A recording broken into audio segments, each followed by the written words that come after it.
Hello, everybody, and welcome to today's webinar. This is the Foundation Source National Webinar, the 5-Point Checkup, exploring tips to achieve operational excellence. You can see folks hopping on now, and we are going to get started in just a moment.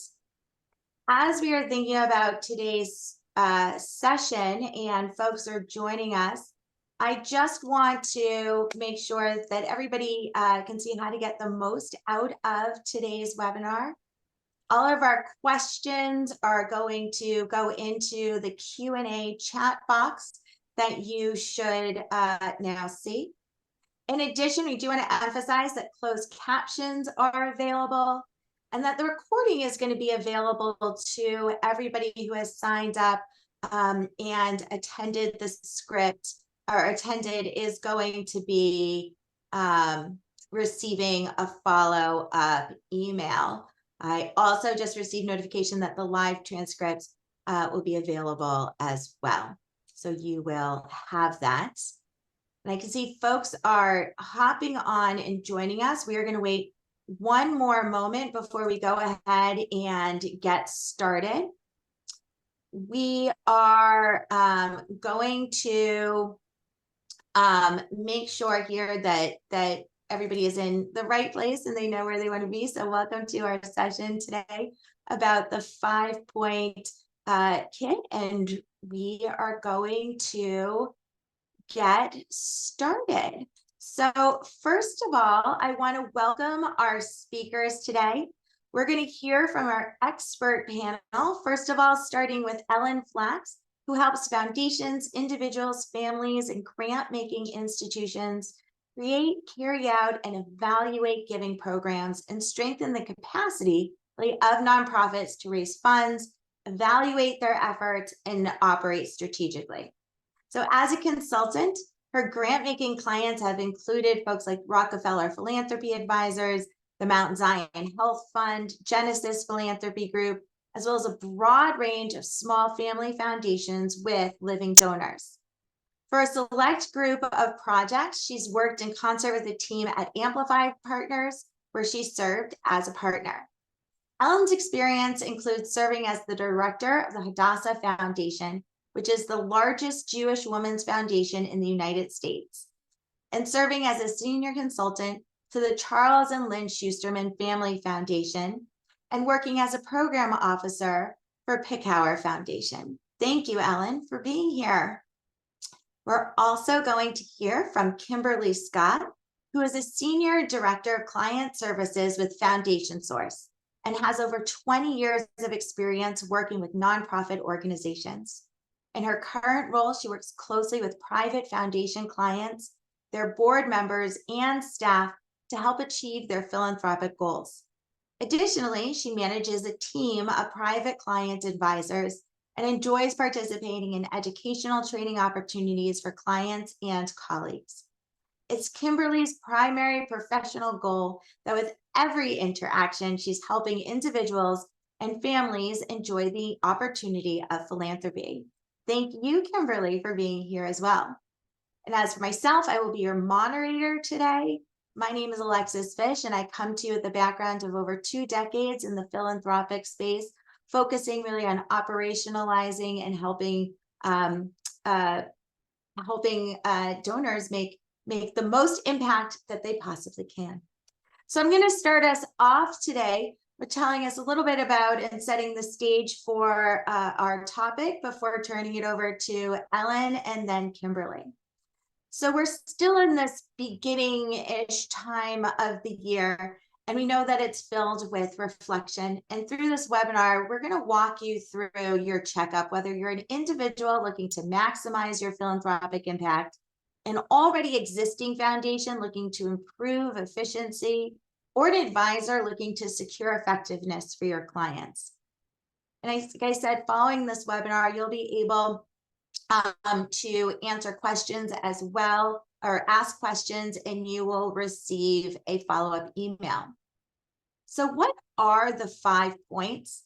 I'm going to go through them quickly and then turn it over to Ellen. So first of all, to review your missions and goals and historical giving, really to make sure they align. Review your grant making portfolio and make sure that there's balance. Review your foundation's grant making personality and effect on philanthropic giving. Review your foundation's operations to make sure everyone is on the same page. Review your foundation's technology. Right? Is it really working for you? With that, I'm going to stop sharing my screen and turn it over to Ellen. I think you should have the right permissions to take it away.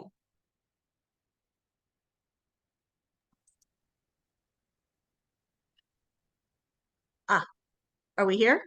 Can you see me? Yeah, I think so. All right, you're shaking your head, yes.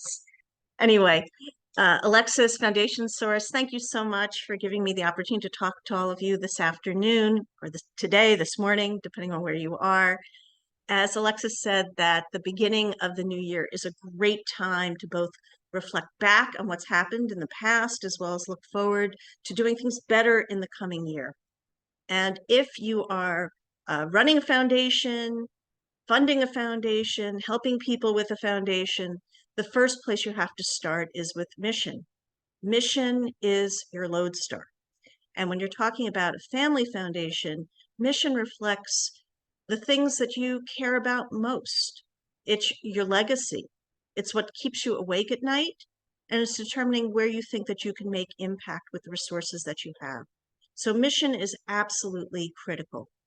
I would normally say to the clients that I've worked with that while it's important to have a mission, that it should be, I'll call it within the Goldilocks frame, that it shouldn't be too narrow so that you feel that you're hemmed in.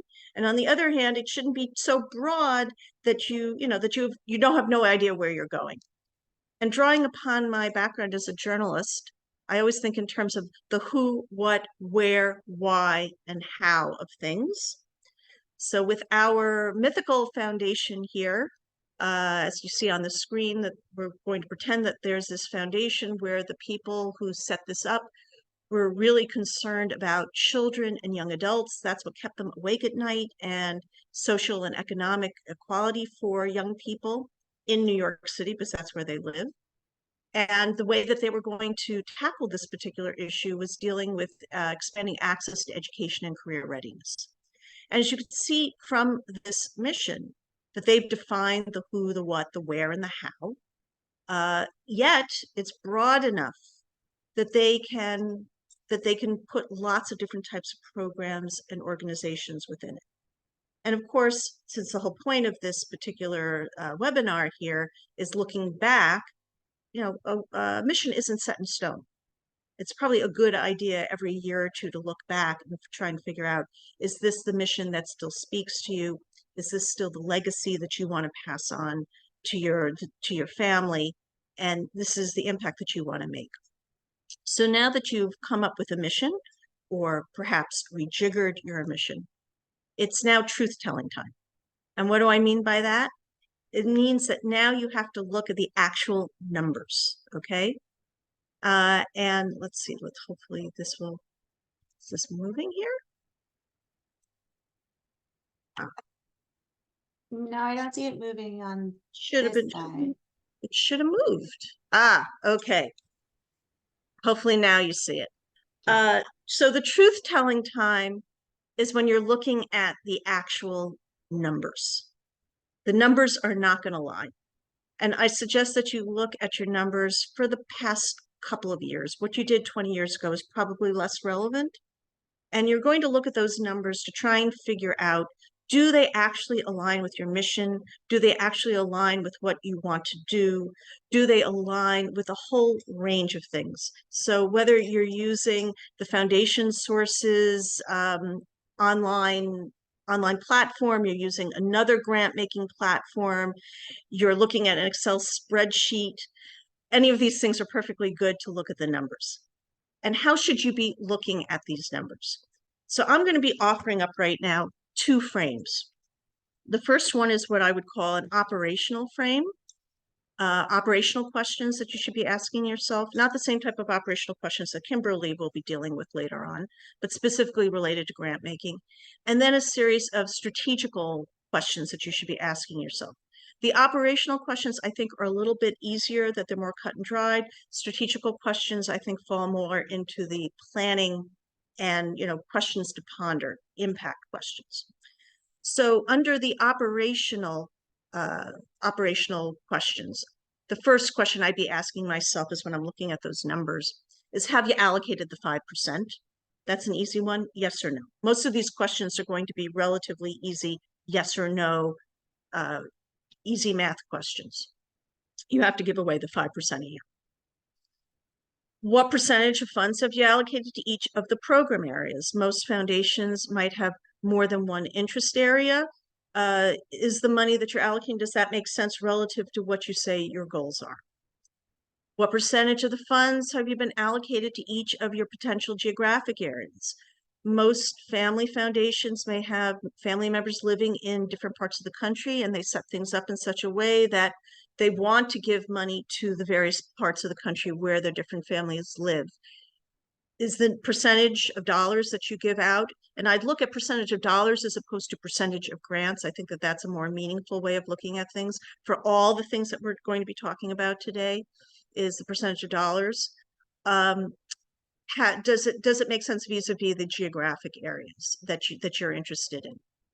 And then what's typical for a lot of foundations, especially family foundations, is that they will allow individual members of the board to have a special pot of money to give out as they see fit. Or they might allow the next generation of family members to have a pot of money to give out as it sees fit. So it behooves you to know what percentage of your dollars are being allocated to that. And you may want to decide that you're going to allocate whether by percentage or a dollar amount. And this is particularly relevant if, according to the way that you operate, that these trustee-directed gifts are not necessarily within your mission. Because then you have a separate question about how much money are you willing to be giving truly outside of your mission. Once again, these are calls for your board, but these numbers, I think, are easy enough to figure out. And finally, from an operating point of view, what percentage of the funds that you're giving out are to large grants and what percentage of them are to small grants? This is relevant. This will be coming up relevant vis-a-vis strategy in a moment, but these are just all good things that you should know so that you would know exactly on paper how you're operating. The next set of questions I think are a little bit more complicated and do fall into a strategic mode when we're talking about balance. See, so strategic considerations that you might want to consider. The first is, what role does racial, gender, disability, socioeconomic equity, and ageism play in your decision making? Do your grants reflect the values and the concerns? Every foundation is going to have to decide for themselves what kind of role that equity plays in their grant making. Certainly over the past couple of years, it's become a much greater concern for most funders.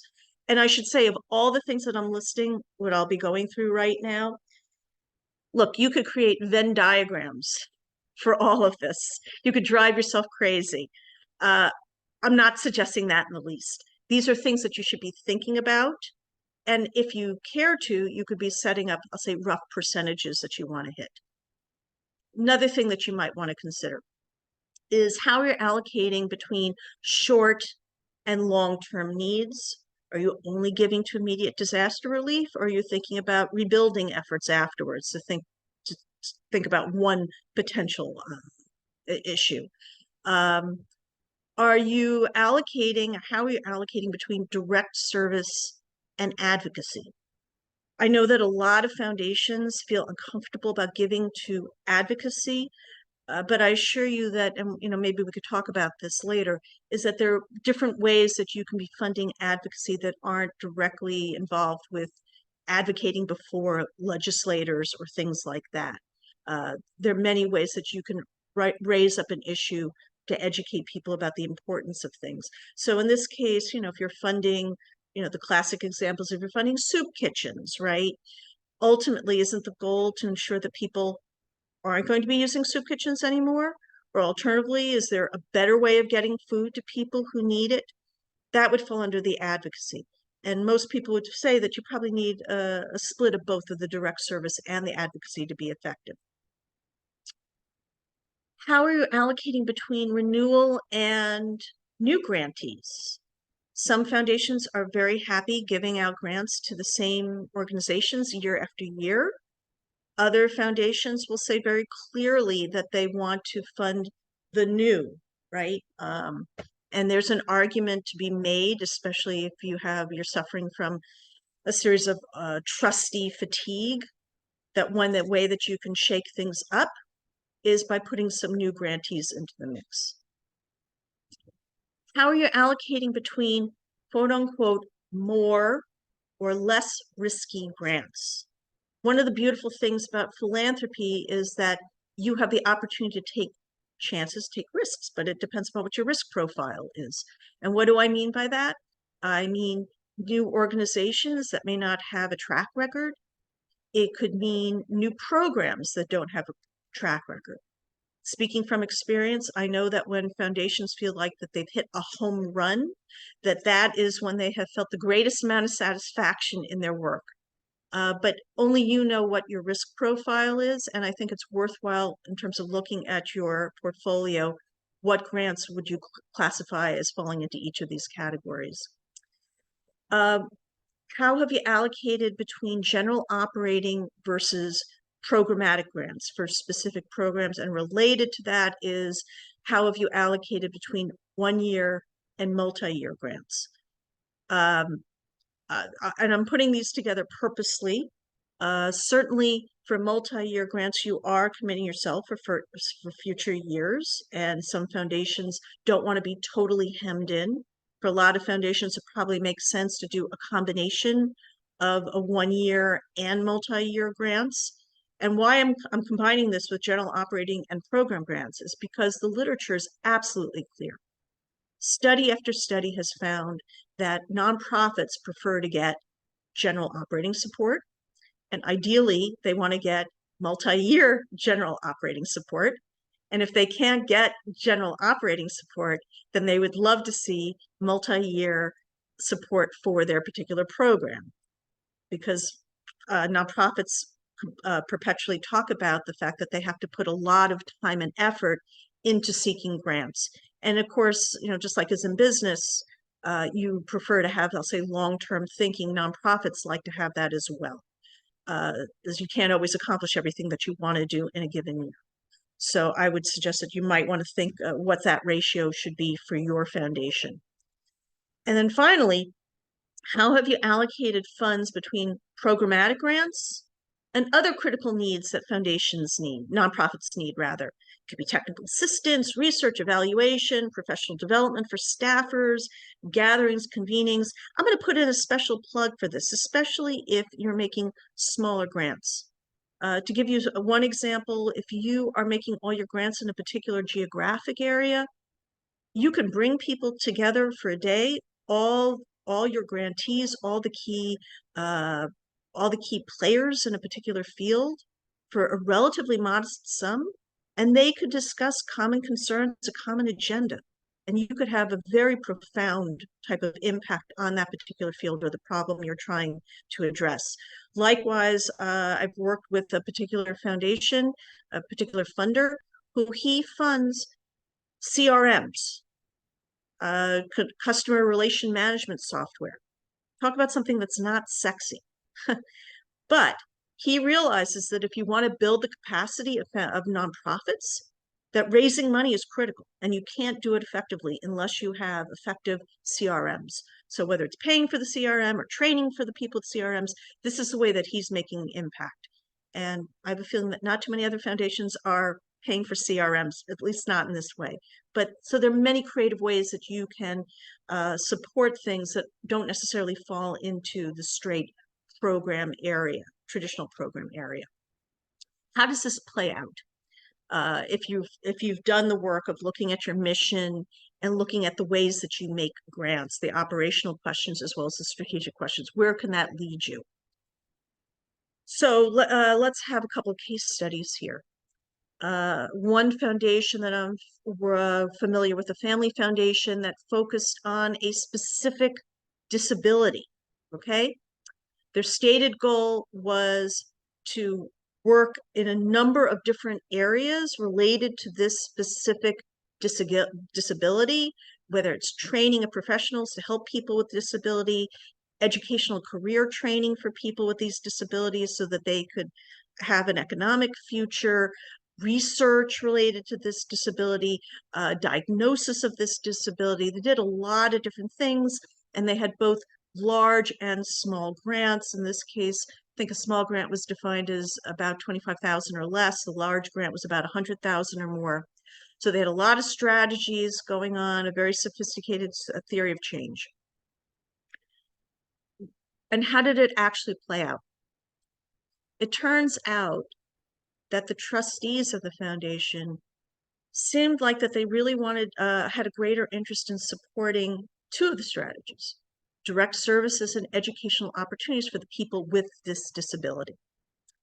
And the trustees also seemed to be happier with the impact of the smaller grants that they were making rather than the large grants that they were making. And once you had this on paper, naturally, that was going to start off a conversation amongst the trustees in this foundation about what direction did they want to go into next. Did it make sense to narrow their focus, or I should say their strategies further, and whether or not they should rethink how, what they were going to be, what was going to be their mix between large and small grants. At the very least, being more deliberate about that. Another case study. In this case, we have a foundation that from the very beginning has been working in a very defined niche. And they said from the very beginning that their goal was to support new organizations, new projects, and they understood that they were going to support these projects and organizations for a max of 3 years, which is kind of typical for a lot of foundations. And then they would assume by that point that the organization or the program would have proved itself, and therefore the organization could find new funders for the project for it to go on. Well, surprise, surprise, after doing this funding for a number of years, they learned, one, that they were supporting the same organizations year after year. And at the same time, they realized that, or they learned through a careful mapping, that there were actually a limited number of foundations that were interested in this particular niche. So when they stopped funding something after 3 years, the project died. And they were split because they wanted to live up to the stated goals of the foundation, that is to say, support new things, but they also realized that it was really important to support those organizations that were making a key difference in the field. So what was the solution? They elected to provide a limited number of small general operating grants on a yearly basis to a select group of key organizations in this niche. And at the same time, reserve the bulk of their funding to programmatic support that would be on this 3-year cycle. Probably an imperfect solution, but that way they could both, base things, rather revise things based upon what they now knew about the field, while remaining faithful to the goals of the original foundation. Now, the next set of questions I think are a little bit more difficult. Reviewing your grant-making personality and the effects on philanthropic giving. Up until now, we've been talking about, I'll say, operational aspects of your giving, and I'll say strategic goals of your giving. Now we're going to be talking about how you bring yourself into this work and how it impacts the work that you do and your interactions with nonprofits. So this round, you have to be honest with yourself, and this is a good reason why you're getting all these slides later on. Are you approaching this work from a place of trust or suspicion? suspicion. Generally, the way that I see this manifesting itself is whether or not a foundation is willing to allow a nonprofit to allocate a certain percentage of funds to overhead. If you're not willing to support overhead at all, and you're really concerned about tracking every dollar towards program, you might be approaching things from an area of suspicion. Just throwing that out there to ask yourself and be honest with yourself. And I would say that if you don't trust the nonprofit, maybe they shouldn't be your partner. How important is it to you to own a project versus collaborating with other funders? Do you need to be the Smith Fellowship Program or not? And how does this align with the amount of money that you're actually giving away? Is this a realistic goal? Maybe in some cases, it makes more sense to collaborate with other funders on a particular project, especially if you're giving away a smaller amount of money. And how do you understand impact? Is it by the number of people served, the ability of the program or organization to influence policy or change how things are done, for this program to serve as a model for others? Depending upon how you answer each of these questions will definitely influence the type of grants that you make and your satisfaction with the grants that you make. How realistic are you about the potential or the limited impact of your grants? If you're making a $20,000 grant, probably not enough money to hire somebody. Not that this grant won't make an impact, but you have to be realistic. What can and what it cannot do. And finally, is your application process and your reporting process right-sized relative to the size of the grant? If you're making grants of $250,000 a year, yes, you could probably ask a whole bunch of questions that'd be legitimate to ask. But if you're giving out a much smaller grant, I can give you an example of one foundation that I know of that's giving out grants of $1,500, $2,500, that they're asking their potential grantees to fill out a letter of inquiry, a full application, and then go before a committee for an interview or two. That's an awful lot of work for relatively small grants. So it's important that everything is right size, and true also with your reporting. Do you really need quarterly reports? Or is it enough to have conversations with the grantees a couple of times a year, you taking the notes, and then at the end of the grant period, getting a very short report and a fiscal report from them in terms of how they spent the money? These are all questions, that you have to ask yourself in terms of what type of grant maker you are, trusting, not trusting, in order for you to do the work appropriately. So with that, I'm going to turn it over to Kimberly as soon as I end the share.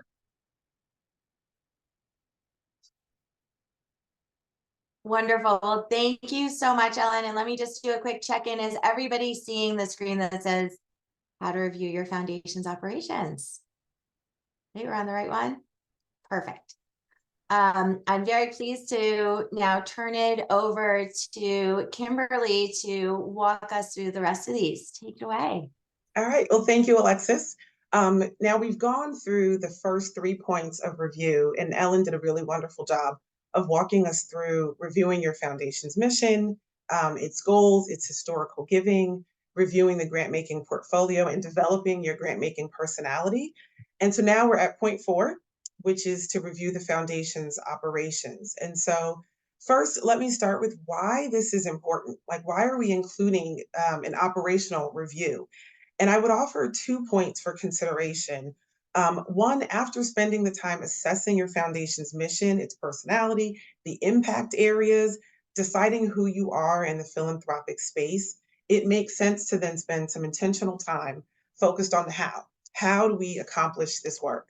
And the second point is we want to make sure that the operations of a private foundation are as effective and efficient as possible. Efficient operations for private foundations are no less important than they are for our for-profit counterparts.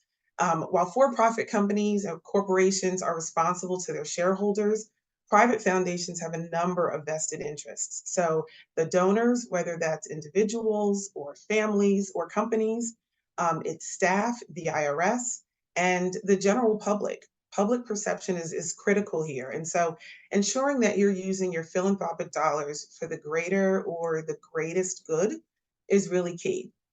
And you want to make sure that you're routinely reviewing these operations to make sure that all aspects of your foundation are running smoothly. Now, let's start with the worksheet that we've provided, which is a tool that you can use to walk through the various aspects of the foundation's operations and to make sure you're covering the multiple angles. Now, this is going to be provided to all the attendees, so I'm not going to read this word for word, but you will see across the top are the operational activities in teal, and then down the left-hand side are the questions that we offer for consideration. And as part of your annual review, and I say annual because that is best practice for you to meet annually on these topics, but perhaps you might need to meet more frequently than that, depending where you are. Newer or younger foundations may want to meet semi-annually or even quarterly to discuss these things as they're developing these processes and going through that. So if we look first at managing wealth, which is the first column, so what we're taking into consideration here is the foundation's assets, financial planning, investments. And the questions that we're asking are who is or how many people are responsible in this area and for this process? Is there overlap in who's looking at this, or is no one specifically assigned to this particular task, which would need to be addressed? Also, we want to consider what are the reliant groups on this. So again, with managing wealth, we're looking at finances, we're looking at the calculation of the 5% distribution requirement. And those decisions and those things will impact budgeting and ultimately grant making decisions. So even the timing of your operations is important so that we structure it so everyone gets what they need in a timely manner. Now, a few other operational areas to highlight would be your foundation's administration, looking at the logistics that support all your foundation's activities, who from things as simple as who is cutting the grant checks, who's following up on any uncashed grant checks, who's checking the mail, if you're deciding to accept applications or requests for funding, who's monitoring the phones, even things like that. Identifying grant targets is another one. You want to be mindful of what types of organizations you want to align yourself with, and conversely, you might not want to be associated with. Are the organizations that you're interested in giving to, are they applying, or are you only making grants to organizations that you're familiar with and have pre-selected? Another consideration is whether you're open to making international grants, or if you want to keep a more domestic footprint. Making grants is pretty self-explanatory, but a few other things to consider. Do your grants require board approval? Is it a unanimous approval that's required or majority approval? Discretionary granting, are you going to allow for foundation members to support their personal causes through your foundation as well? And as you make your charitable gifts, you want to decide if there are follow-up reports that are required. And to Ellen's point, how frequently are you going to be asking for follow-up information and for feedback on the funds that charities have been given? Now, again, you'll receive this worksheet, and I really encourage you to go through this exercise with your board to ensure that your foundation is running smoothly and efficiently. And this will help you identify areas that may need improvement or even additional focus. So, Alexis, can we move to the next slide? Perfect. Thank you. All right. So now our fifth and final review point is technology. And I want to quickly, again, just pause to explain why this is important or important enough to be included in our suggested review. So the right technological tools help support your foundation's total operations. Everything that we've discussed so far, your technology ties it all together. Additionally, your technology needs to be assessed regularly because as your foundation is growing, it's going to change and evolve as your foundation grows. When you're first getting started, it may be perfectly sufficient to have an email address and an Excel spreadsheet. But as your operations grow, you begin to fully develop into your mission statement.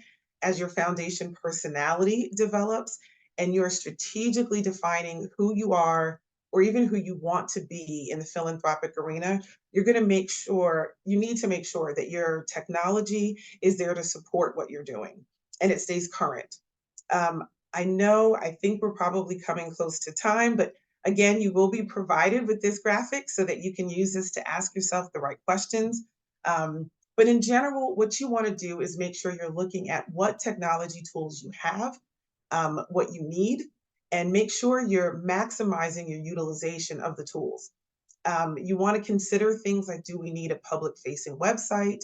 Um, are we accepting unsolicited or even solicited funding requests? How is that process streamlined and how is it managed?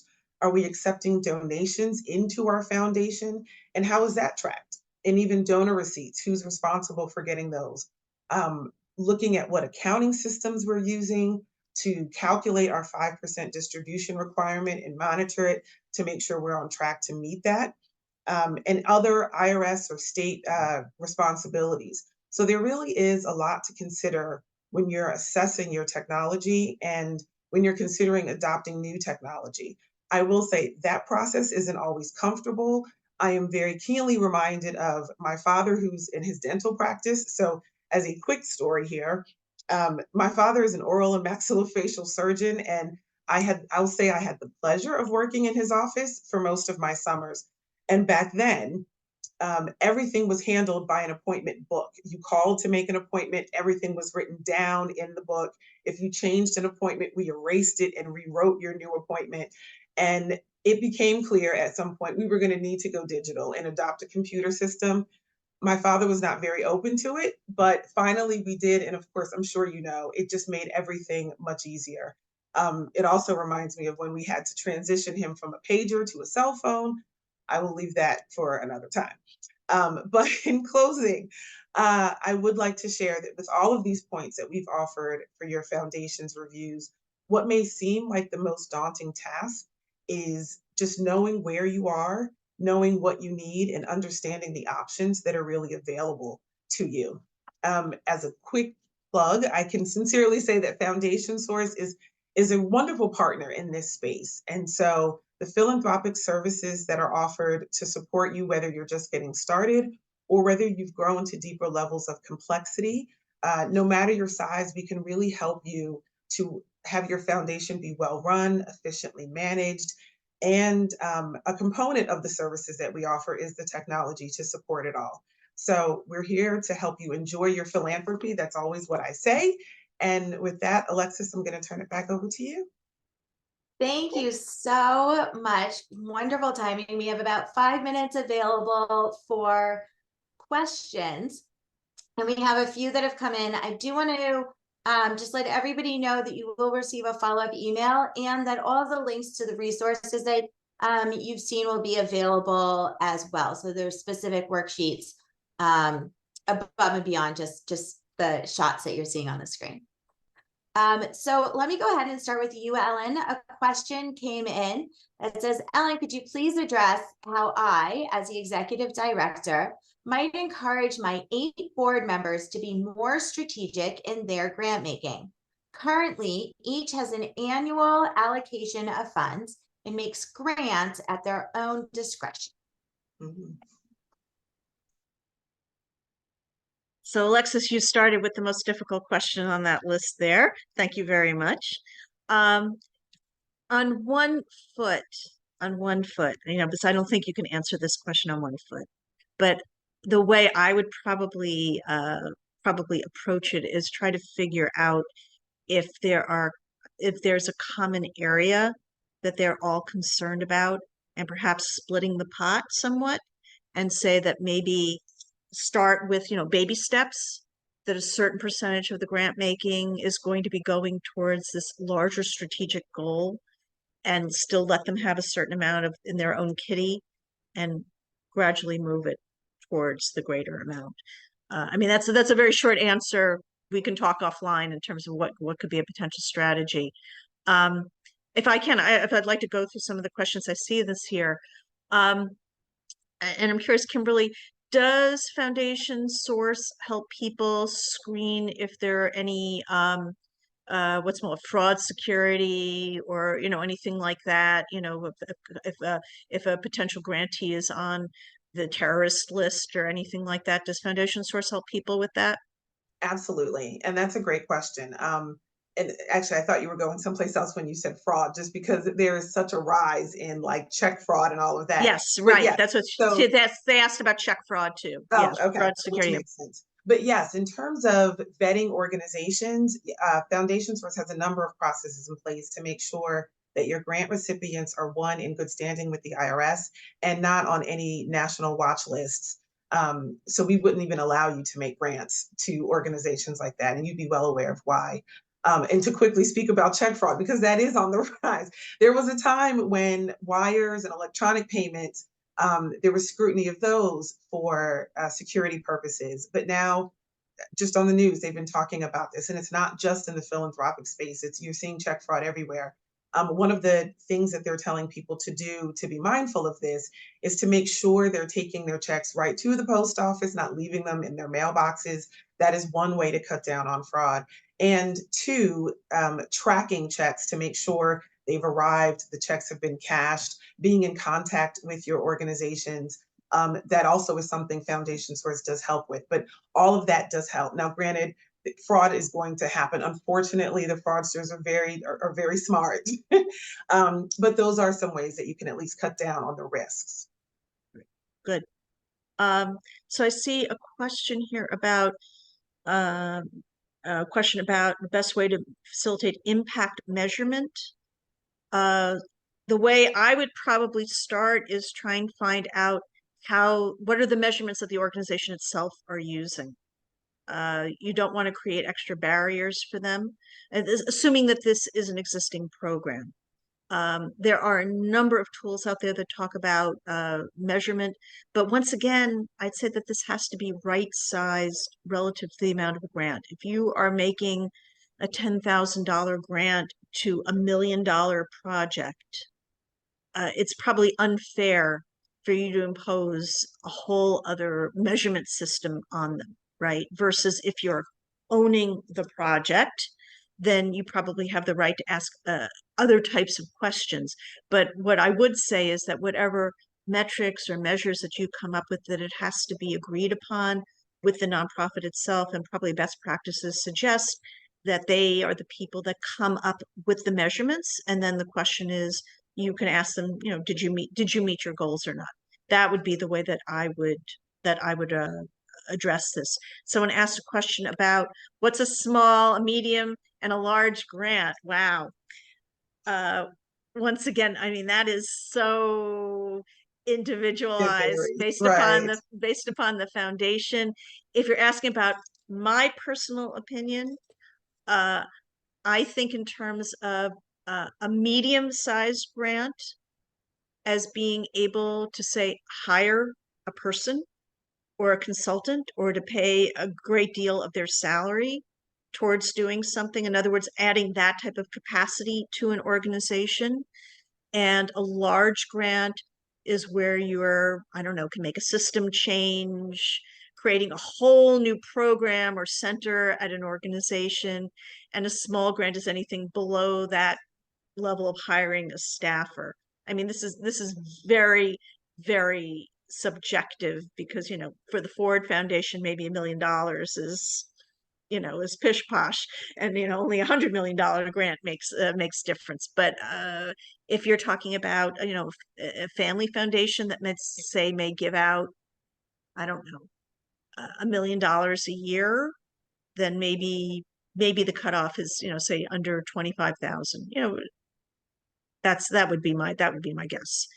I really would just want to emphasize again that the recipient organization and the size of that organization is really key to understand the impact that you want to make with your granting dollars. And so, like Ellen said, smaller gifts, if it's a smaller organization, you might be able to really impact change with $10,000. So it's really key to get to know the organizations that you're dealing with, and then be able to know what kind of impact you want to make. Well, I'll talk back for a second. I would say a $10,000 grant can definitely make a certain type of change. You're probably not going to change the world. I mean, maybe Agreed. if if you're giving, you know, to the less developed world, you know, that you'll be able to support job training for 8 people, and that'll make a significant impact on their lives. But you know, you're not going to make a system change, unlikely, for $10,000. That Agreed. would just be my guess, right? But you might be able to pay for a certain amount of evaluation that could inform a field. Probably not for 10,000.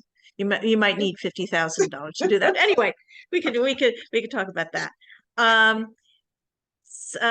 was a question about foundation strategy. How can families navigate severe political differences? Oh boy.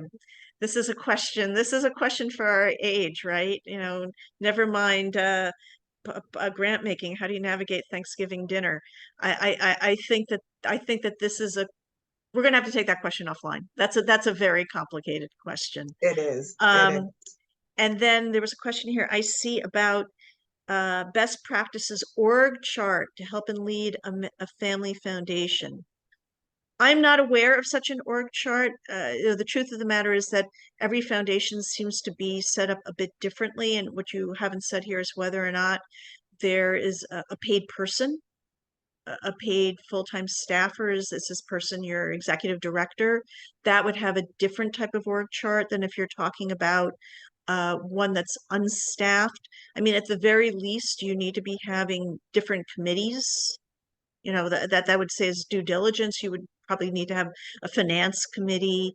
You would need to have a governance committee at the very least. And then the other organizations might be determined by actually how you do your grant making, because there's some foundations that will have separate grant making committees, in some cases empowered to make the decisions, versus those that actually bring recommendations to the board as a whole.